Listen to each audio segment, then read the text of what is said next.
Hello, everyone. Welcome to Stress Free IEP, the show where we help families build their village to raise their neurodivergent children with confidence and support. I'm your host, Frances Schefter, special education attorney, advocate, and fellow parent walking this journey with you. Each week, we shine a light on professionals, resources, and real world strategies that can empower you to navigate the IEP process and beyond. Whether you're tuning in live on Facebook or YouTube or listening later on your favorite podcast app, we're so glad you're here. As you're listening, we'd love to hear from you. Drop your questions in the comments or ask them live. We're paying attention and we promise to respond. Let's dive in and meet today's amazing guest. Joanne Kidder of Kidder Educational Consulting brings nearly 2 decades of educational expertise across general education, self-contained classroom, and special education case management. After years of co-teaching in public schools, she made a pivotal decision to leave the traditional classroom and create more direct, personalized impact for students and families. Today, Joanna works one-on-one and in small groups as a tutor, while also guiding families through the complexities of special education process in both public and private school settings. Leading a collaborative team of certified teachers, she ensures that every student and family receives the comprehensive support they deserve. Joanna, welcome to the show. I'm so excited to be here. Thanks for having me. Of course, we're so happy to have you here. And I know one of the things that we put out there about what we're going to be talking about is data. And that is such an important thing because it's not always collected and it's not always collected correctly, right? It's true. It's true. I think we spend a lot of time in IEP meetings talking about what our measures are for how we're going to collect data 3 trials out of 4 across 3 consecutive periods for a marking period. And there's not a lot of time spent around what does that actually look like when we're collecting this data. So then as special education teachers, there's a charge of every quarter, let's go ahead and send home a progress note saying, are we making sufficient progress? Are we not making sufficient progress towards those goals? And it gets real fuzzy around when we say sufficient progress, what exactly the data to support that is. And if we're just using one test or one assignment to say the progress is being made, that's not really meeting the standard of progress that we talk about in an IEP. Right, exactly. And parents, I know I've had several cases, including ones that go to due process, that were like, where's the progress? Where are the reports?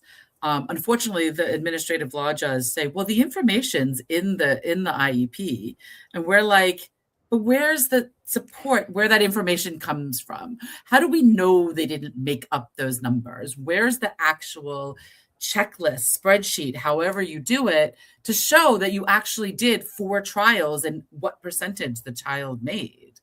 Exactly. And I think that's one of the things that's so important when teams are working together, when parents come in and when advocates and lawyers come in, also when we talk about these things as a collaborative team, we sometimes get really hung up on the language in the goal of what is the criteria for success.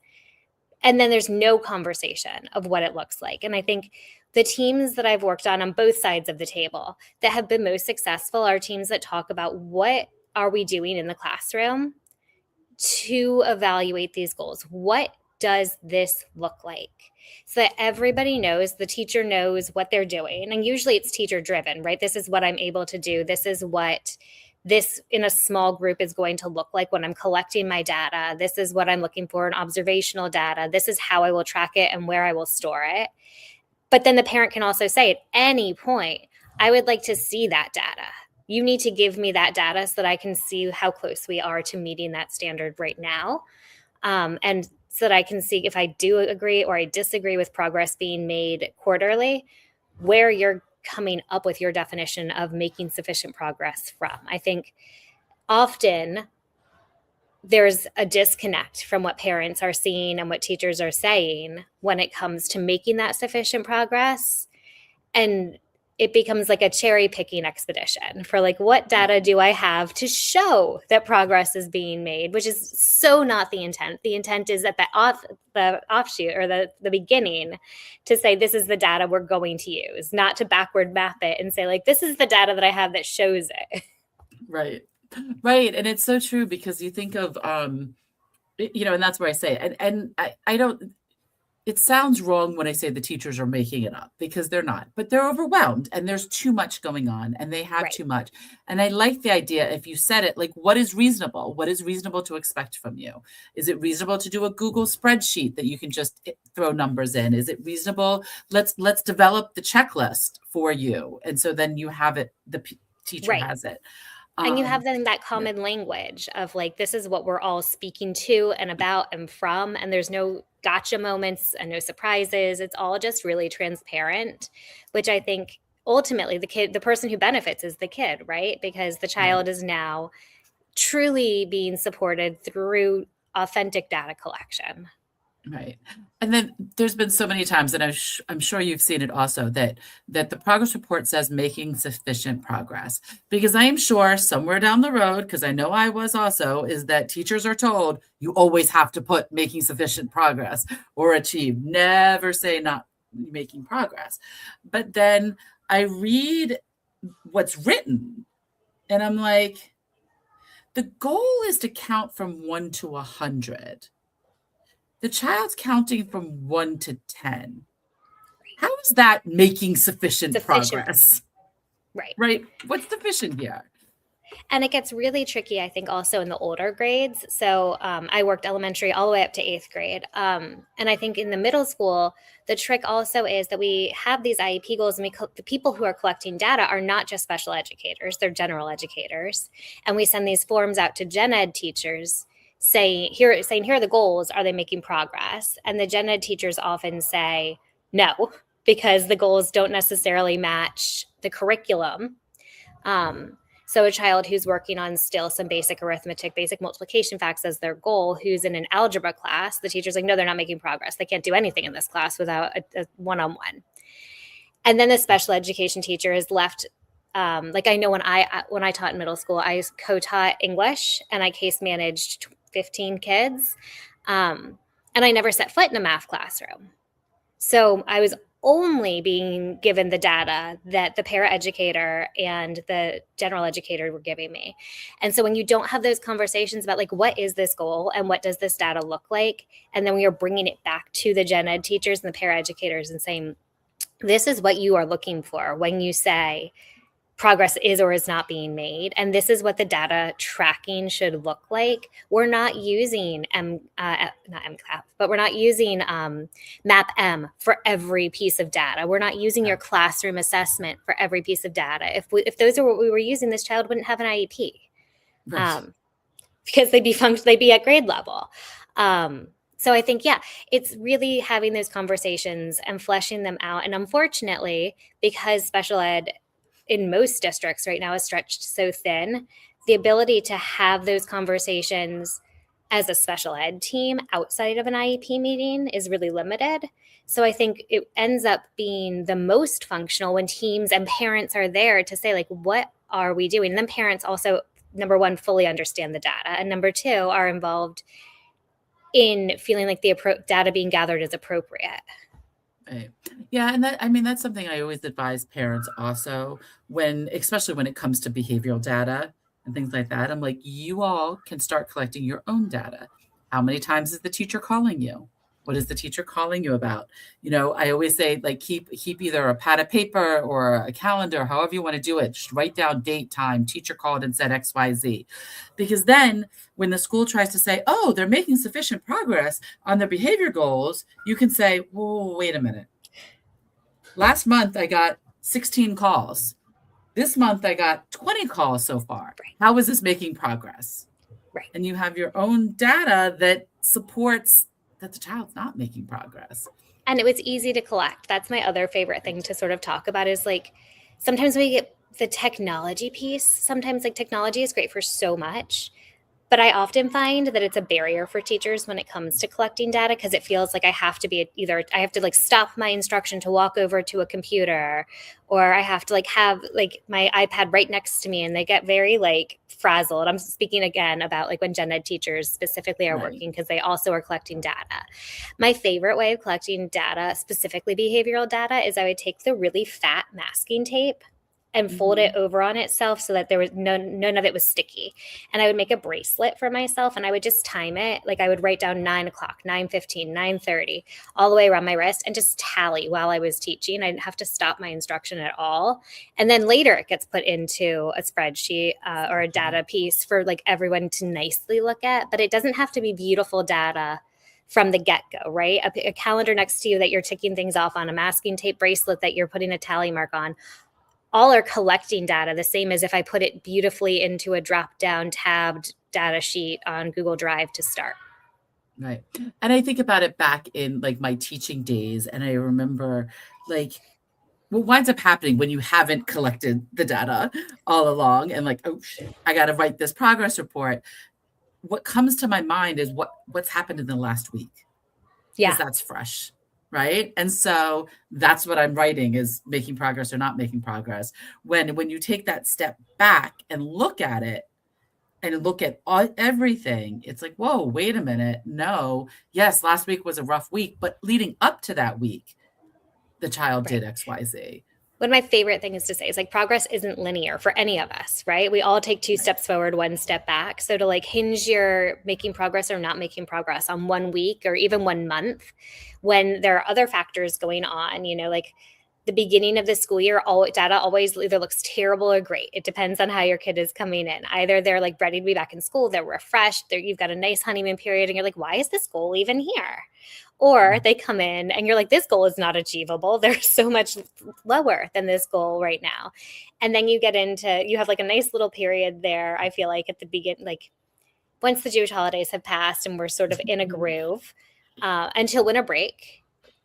And then from Right. like the week before winter break, when everybody is sort of mentally checked out already, until I feel like this time of year where there's just like there's snow and there's this and there's that, and the weather is gloomy and it's gross outside and nobody gets to run around and burn off any energy, and the data looks all skewy. So like sometimes like we do these quarterly progress reports and we are taking data, should be taking data throughout the whole time, but also I think sometimes it feels uncomfortable for teachers to say like during this marking period progress wasn't made in the same way, or it was a step backwards, and here's what the data shows. But also if we look at the trend, and this involves going back multiple years, right? Like I have worked with kids who every year around X time of year the data slides backwards, and it's either seasonal or it's related to some piece of trauma in their history, or like if you look at sort of the data and you zoom out and you look at it as a trend for their educational career, that also is impactful.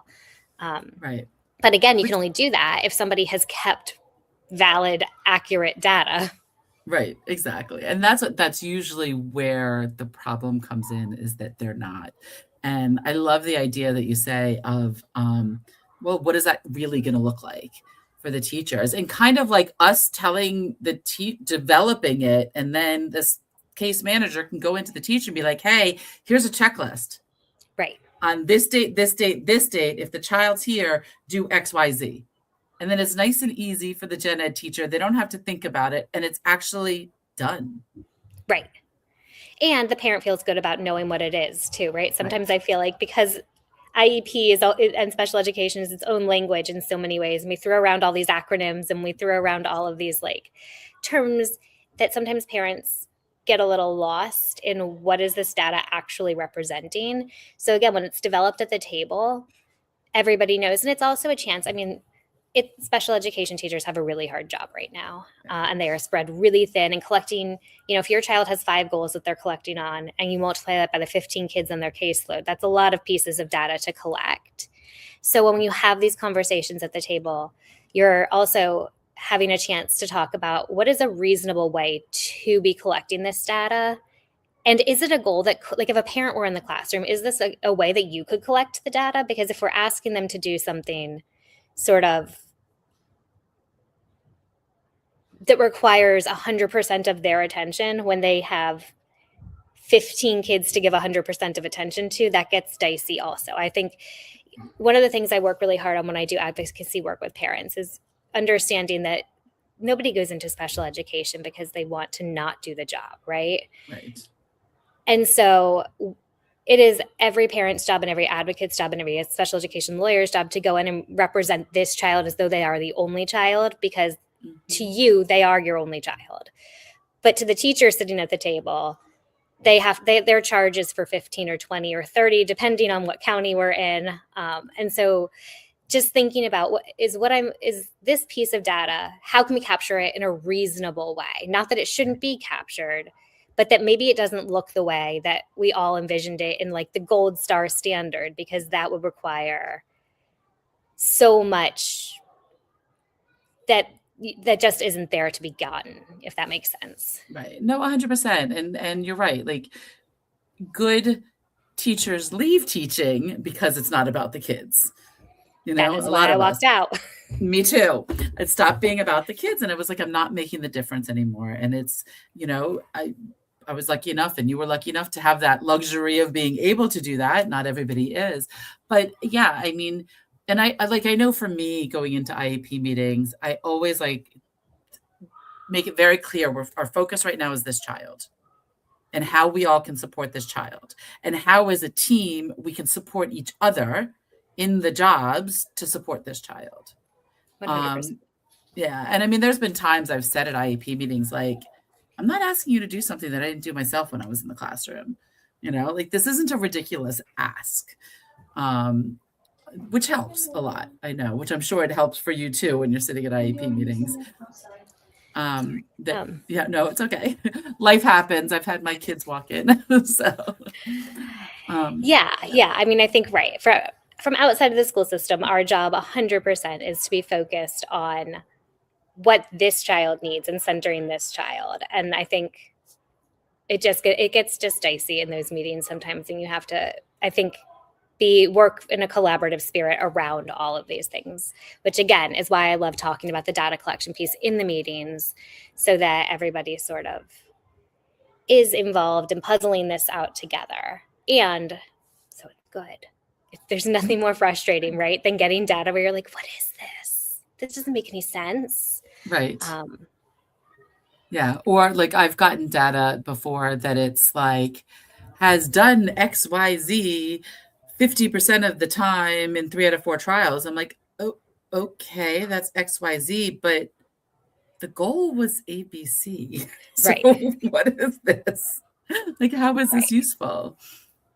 You know, and again, like, I like the idea of like talking it through and figuring out what it means, and is it reasonable?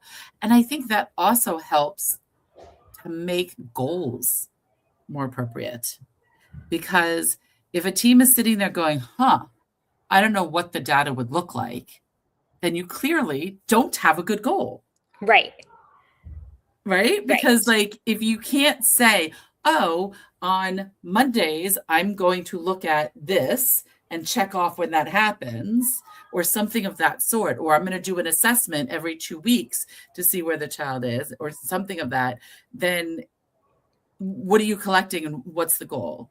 Right. And what words have you just thrown together in word salad to, like, I was looking at a goal with a coworker of mine recently, and the goal said something, the child was going to be able to do something in 4 out of 5 trials across 3 consecutive days. And she was like, okay, but the school week is 5 days. So like, if they do it Monday, Tuesday, Wednesday, then what happens to the rest of the week? Right. Because there's no consecutive third day there. There's a weekend in the middle. Like, can we do 2 days? Can we, like, what? 3 is not working. I was like, right. Or write it, not necessarily 3 consecutive days, 3 consecutive days of data collection. Right. You know, so like, it's not consecutive days, but like, I'm collecting data 2 times a week, because obviously you're not collecting data daily, right. It's just not realistic. And so if you say 3, consecutive data collections, okay, I'm collecting Tuesdays and Thursdays, and these are the we didn't have school that Tuesday, so Thursday, Tuesday, Thursday, that's 3 consecutive data collecting days. Right. Right. It was Right. just, yeah, we both sort of looked at it and we're like, what word salad is this? Right. Um, Exactly. I love that. Or will improve. What does will improve mean? right. You know, like how am I, especially if you don't have a baseline. Right. Whereas if you say something like the child is now doing about 50% of correct grammar, the child will improve this by reaching 75% correct grammar. Okay, now we have numbers of what we're looking at. Right. Mhm. I worked in the state of Florida in public schools for a couple of years. Well, 1 year in the public setting before I had to leave. Um, and one of the reasons I had to go was I was teaching gen ed actually at that point, and gen ed teachers were responsible for all response to interventions, include not just delivering it, but also the data tracking and also the conversations weekly with administration. And I taught fourth grade. I had a student who was on a kindergarten reading level. He was getting daily intervention. Um, and I don't know, he made like 5% progress in a quarter or something, like something tiny. And I was like, we need to move to a screen, like a child find meeting.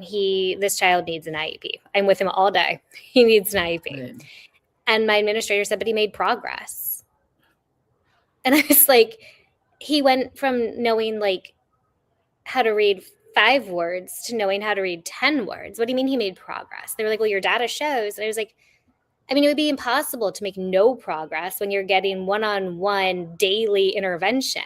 Yes, he made Right. progress. He's still reading on a kindergarten level, and we're in May, and he's going to fifth grade. Like, that is not progress. That's not reasonable, significant progress, right? Correct. Yeah. So, yeah, like having just, yeah, that sort of like, what are we looking for in this progress? And that was the school team, which was even worse, right? Like it wasn't even an IEP meeting yet. Right. It was just the school putting up a barrier.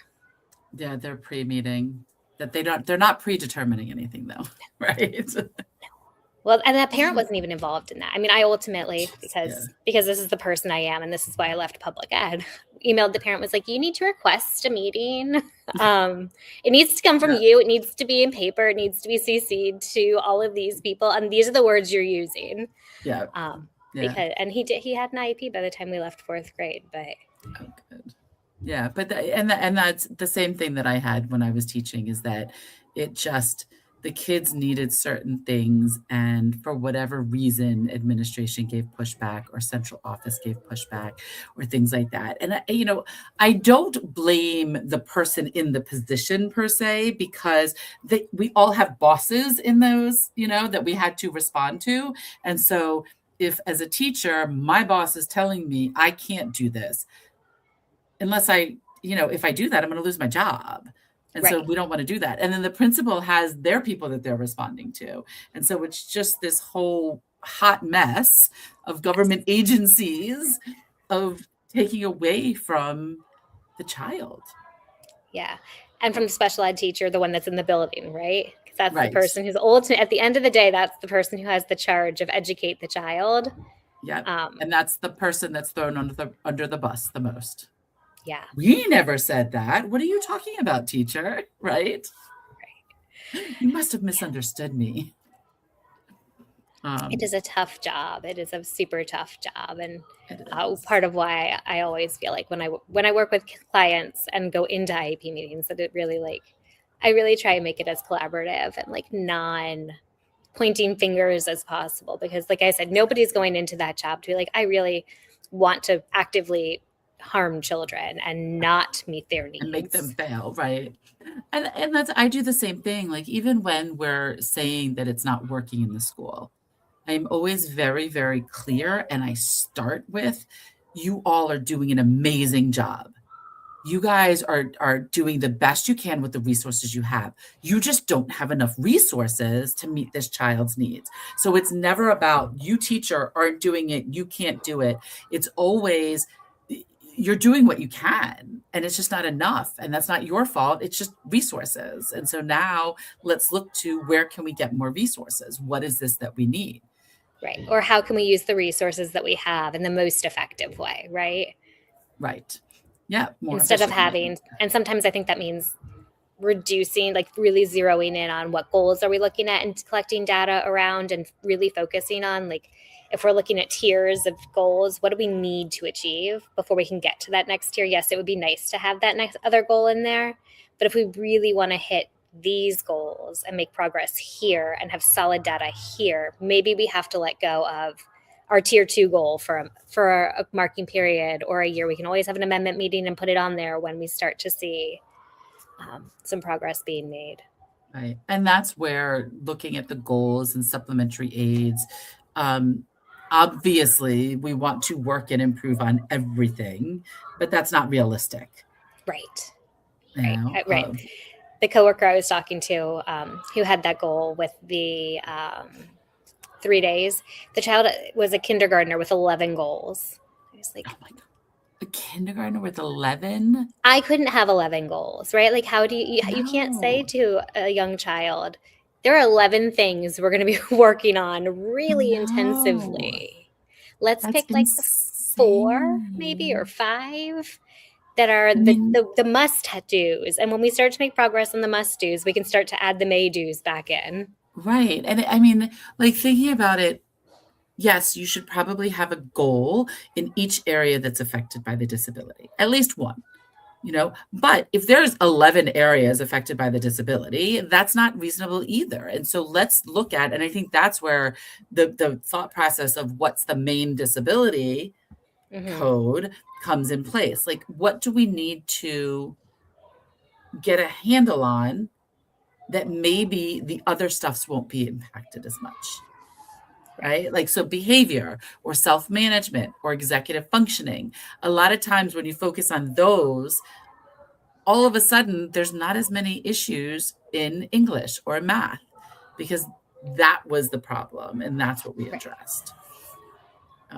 And it's, as parents looking at it, it's overwhelming. I mean, I get it all the time. I had one client that, wasn't sure about engaging. And like 2 weeks after, we had our initial strategy session, I called and, just checking in. He's like, oh my God, I'm so glad you called. I just got 5-day documents and I have no clue what to do. How can I engage right now? Because it's a lot. You get this It's so much. 35-page, right? 35-page document of the IEP. Then you get a 35-page of here's your procedural safeguards and what you're allowed to ask for, and then teacher reports. That's like another 3 pages per teacher. And it's a lot. And to know how to sift through it of what's important and what do we need to see and how do we need to look at the data to make it work. I mean, I can't tell you how many IEP meetings I've had that the school's saying one thing, but then I'm like, but look at your own data. Right. Look at the teacher reports. Look at this. Look at that. I mean, I just had one recently and the principal's all, and I'm like, your teacher 2 months ago said XYZ. Right. Another aide just said somebody needs to be with this child at all points in time. We have the same amount of sub aides. We have the same amount of goals. What's your justification for cutting services here? Right. You have nothing There to isn't show one. that. Right. There isn't one. And then it's kind of like, oh, and maybe I just taught them what they need to do next time, but that's okay. If you think a child doesn't need services anymore or needs less services, we get that. Okay. But make the IEP match that. Right. And ultimately, right, that's a good thing. Ultimately, if that is authentically what's happening, right? We all want there to be less services because that means we've made some progress. We've achieved some goals. And hopefully we can fade some of these things out as children grow and gain independence. A kindergartner might really need a one-on-one for some things. And that's a whole nother discussion, but no 11th grader wants a one-on-one, right? Like that's not, the Right. goal is not one-on-one from 5 to 18. The goal is at some point we're teaching these skills and we can pull some of these aids back, these supplementary aids and supports, not just a physical aid.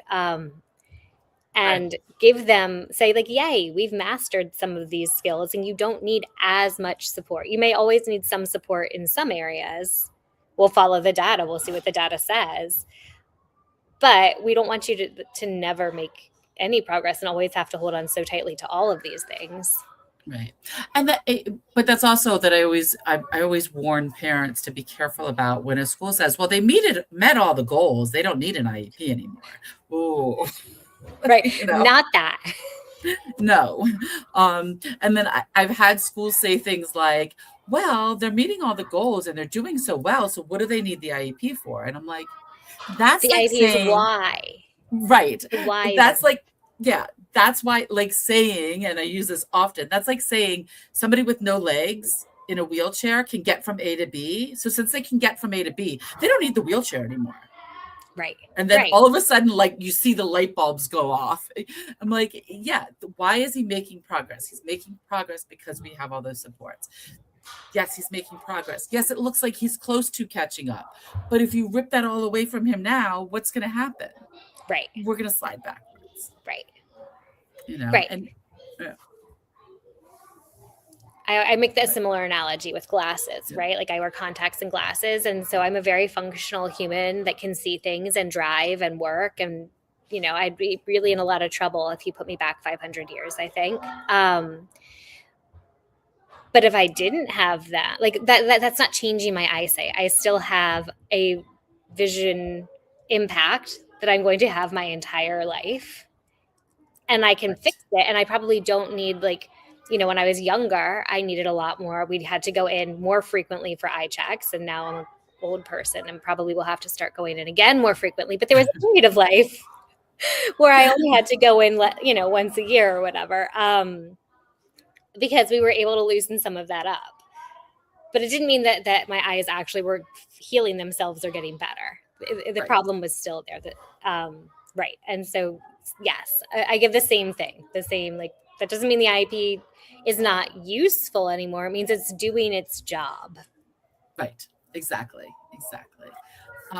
So I want to shift gears a little bit because I know you also provide tutoring, and we get that a lot. I get, calls all the time for recommendations for tutors for this or that.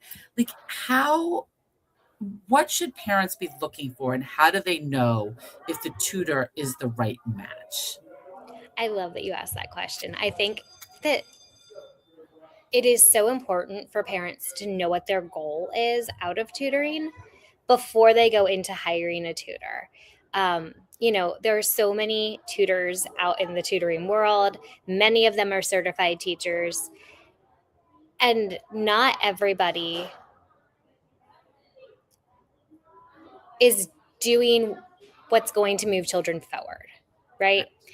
I tutored for many, many years. Like you said, I've been teaching for about 20 years. And I tutored when I was like a first year teacher, and it was homework help. And that was what it was. And I think the parent was fine with that. That's what they asked me to do. Yeah. And that's great. If that is the service you want for your child, is like, homework is really terrible for us at home. They don't listen to me. There's this new math stuff. I don't know what to do with it. If you could sit with my child and just make sure they get the homework done and it's done correctly, and if you notice that they're having some problems, just like help them with that, great. That's, I think, what many tutors default to doing. And that is not going to move your child forward if they have deficits or gaps in their understanding. And that's what your goal is. If your goal is to help remediate any kind of educational gap, homework help isn't going to do it.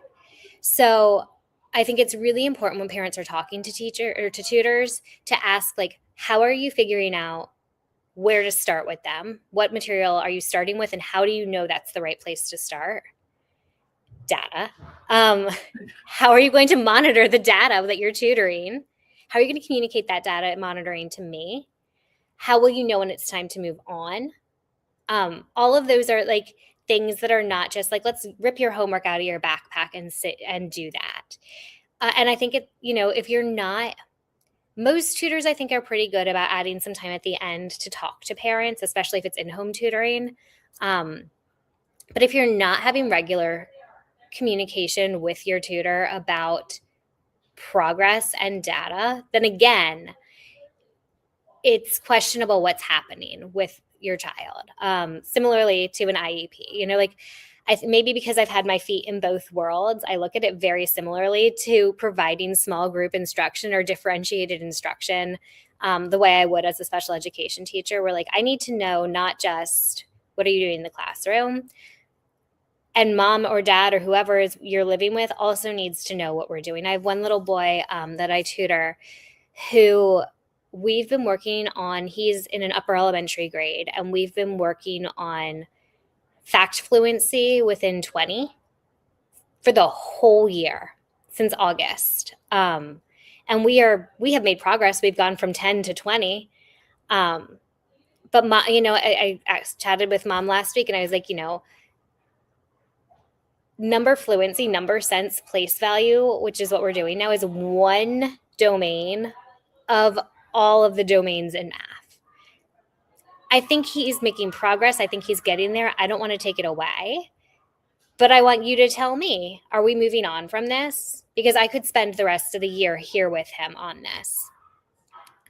But he also has needs in measurement and data, in statistics and probability. Like we're hitting one and we do add in, like we do word problems. So we're looking at some of the other pieces there. But here's what my data says. Here's what I'm using. Here's where we've made progress with where we started to where we are now. Everything I do is timed with him. Not everything we do is timed, but everything timed. I record time. We can measure that way, and I hold it all. But certainly, if I gave him the placement exam I started with him on, those other domains would show no growth. Right. And so it's having those conversations around where is the area of impact that you want for tutoring, and what are you doing to fill those gaps? I'm also Orton Gillingham certified. So I would say 90% of the children that I work with are children with reading disabilities. And again, it's not just like, and this, I was so well-meaning as a first-year teacher, right? I tutored kids in reading, and we pulled books, and we read books together, and then we answered questions about the books, and we learned to love reading, and like we would we practiced tracking, like all of it was very well-meaning. None of it was closing a gap. None of it was evidence-based and teaching those phonics and phonological awareness skills that are required for a child who is struggling to read. Yeah. So I think the first step. Yeah. I was just going to say, when I taught in Florida, I had a family and she had 5 boys. And she hired me just to do the homework. She's like, I'm working. I come home. I mean, they had a live-in nanny and a live-in maid. And, she came home and wanted to cook dinner and wanted to have the fun with the kids. So my job was to come meet the kids after school, sit down, make sure all the kids are doing their homework, figure out. And I mean, it was hysterical because this was back in the early 90s. And we had to scan something and it wasn't working. And so we faxed something to dad at work, and then dad was able, it was absolutely insane what we did. But we found a solution to get the homework assignment where it needed to be and how it needed to be submitted. But like things like that, she's just like, I just don't want to deal with that stuff. That's not enjoyable for me. You do that. We know his grades are good. And now I can play games with my kids and cook dinner with my kids and do that. But again, like, had they asked me to tutor calculus as a well-meaning teacher, oh, sure, I can figure it out, but like, what are my certifications? What, who are you talking to and where are their goals? And if you have a tutor that's telling you, oh, I can tutor in everything, yeah, that's not the right person, right? Right. If not, I think elementary school, you can sort of get away with that a little bit more because you are teaching everything, but it depends on, right, how impacted is the child.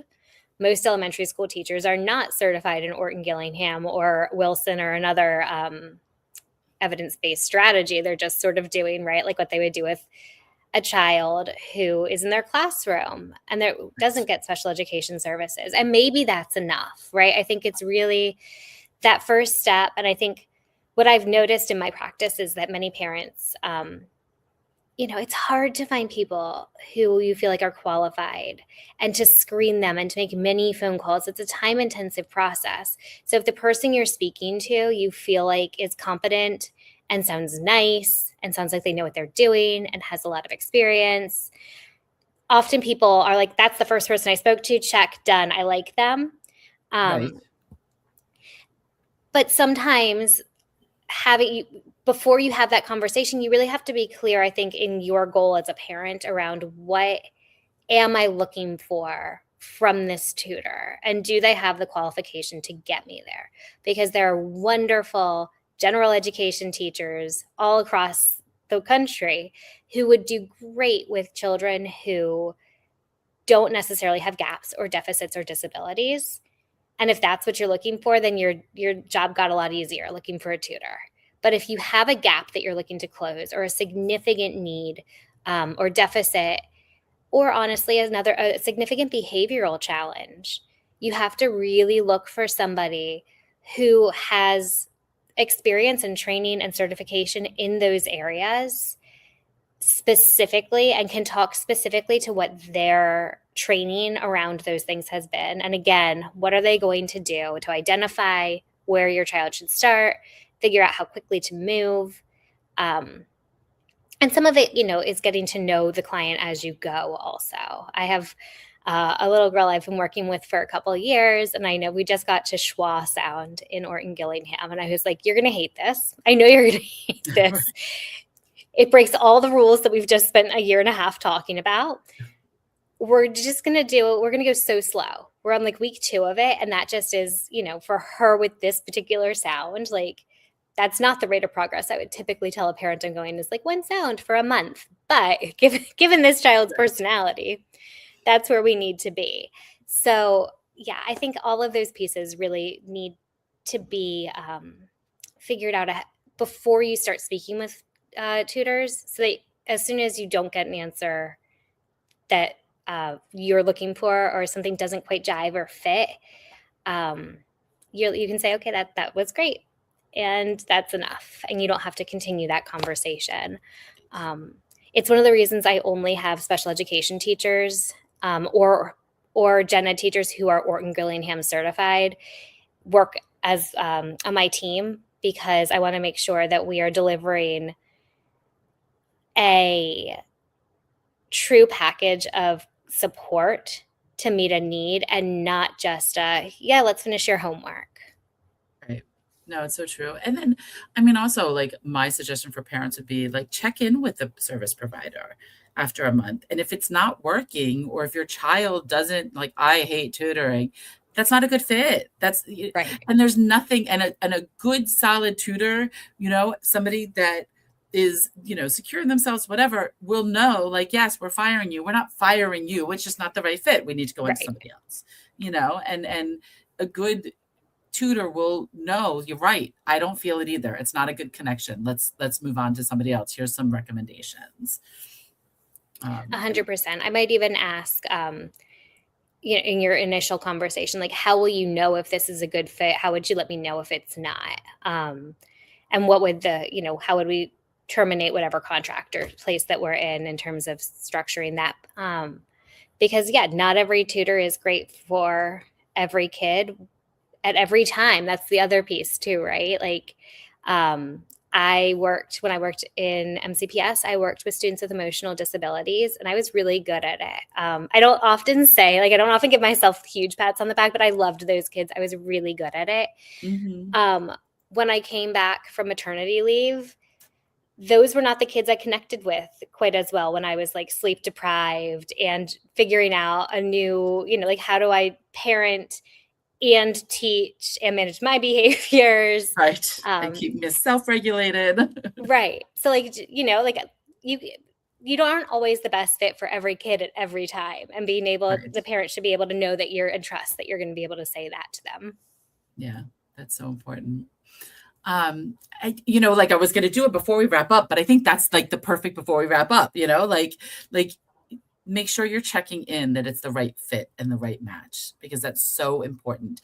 And listen to your child. Tutoring is hard enough for them to miss stuff and skip stuff, but if they're saying they don't like the tutor, look into it. It might not be just that the child's not liking the tutor. They don't match. And if a student's hating going to tutoring, something's wrong and we need to adjust something. And on the flip side, if they love going and think it's so much fun, also Yes. ask what's happening. Right. Because if they're not being challenged, if it's not a little bit of hard, if it's not a little bit of uncomfortable, then there's probably not a lot of growth going on. That too. Yep, I agree 100%. Um, so if people are like, "Ooh, I love her. I like her thought, Joanna's the person for me. I want to hire a company." What's the best way for people to get in touch with you? I have a website. It's www.kiddereducation.com. Um, and I'm on Instagram, not super actively. I would rather work with the kids than with the technology, but I'm on Instagram at Kidder Educational Consulting. Awesome. And we'll have all of those links. Thank you so much, Joanna, for coming on the show and sharing all of your wisdom with our listeners. Thank you so much for having me. I was really excited to be here, and this was so wonderful. Great. And thank you all for joining us on this episode of Stress Free IEP. We hope today's conversation gave you new tools, insights, or just a little more peace of mind as you support your neurodivergent child, or children, could be more than one.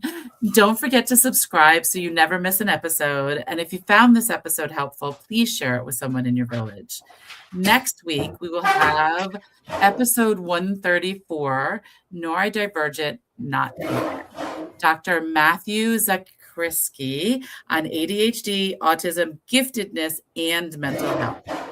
Don't forget, you can always learn more and connect with me at schefterlaw.com or follow along on social media.